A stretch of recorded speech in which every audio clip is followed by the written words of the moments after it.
इंशाअल्लाह ताला बड़ी खुशखबरी होगी और मैं पूरी कौम की कहता हूँ तैयारी करो, इंशाअल्लाह ताला कल आपके खान के बल हो जानी है कि वो तो पब्लिक हो चुके हैं, लेकिन जो आर्गूमेंट्स कोर्ट में हो जाते हैं वो चूँकि इन कैमरा प्रोसीडिंग्स होती है, अंदर किस बात पे बहस हुई वो हम नहीं बता सकते, वकील भी नहीं बता सकता, बिकॉज हम ऑफिसर ऑफ द कोर्ट है, एक overriding duty of responsibility to the court है, हम रिप्रेजेंट करते हैं इन अकॉर्डेंस विद लॉ, तो वो नहीं बता सकते। अलबत्ता कंटेंट्स उनकी जो FIR में दर्ज है यही उनका केस है, जिस पे हमारा यही जवाब है कि जी उसने कोई क्राइम तो कमिट किया नहीं है, और अगर किया भी है आपके हिसाब से तो उसकी तो 2 साल की सज़ा है, तो जिसकी 2 साल की सज़ा हो उस केसेस में आप कैसे कस्टडी देते? हमें उम्मीद है इंशाअल्लाह ताला जज साहब कस्टडी नहीं देंगे। अच्छा सर, बताइएगा कि सदर प्रेसिडेंट आरिफ अलवी का जो है एक बड़ा दबंग ऐलान सामने है, पक्की पकाई देख में लोग कह रहे हैं तेजाब भी डाल दी उन्होंने। नहीं, ये देखो, मैं ये समझता हूँ कि जो लोग ये बहस करते हैं, चाहे वो सदर साहब की तरफ से हो या अदरवाइज हो, वो मिस इंटरप्रिटेशन कर रहे हैं लॉ की। देखो, आर्टिकल 75 ऑफ द कॉन्स्टिट्यूशन बड़ा क्लियर है, और जो नोटिफिकेशन गवर्नमेंट ने किया 18 तारीख को,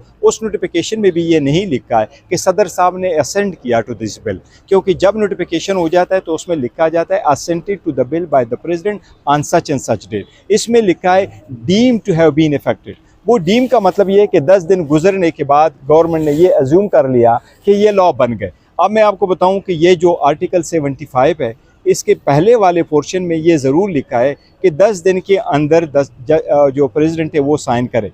लेट्स सपोज वो 10 दिन के अंदर साइन नहीं करता, फॉर सम रीज़न वो 1 हफ्ते के लिए और रख लेता है, 2 हफ्तों के लिए रख लेता है, 1 महीना अपने पास रख ला, जब वो साइन करेगा वो लॉ बन जाता है। अगर वो साइन नहीं करता, चूँकि वो पार्लियामेंट का हिस्सा है, फिर वो प्रोसेस इनकम्प्लीट है, वो लॉ नहीं बनता।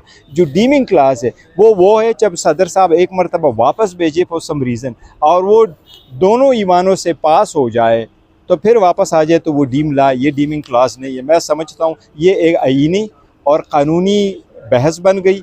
जो होगा चूँकि नोटिफाई हुआ, एक लॉ बन चुका है, इसकी इंटरप्रिटेशन अब सुप्रीम कोर्ट ने करनी है और हाई कोर्ट ने करनी है कि क्या सदर के असेंट के बग़ैर आर्टिकल 75 के पहले क्लॉज को इंटरप्रेट करते हुए ये कहा जा सकता है कि ये एक्ट बन चुका है या अभी भी ये बिल है।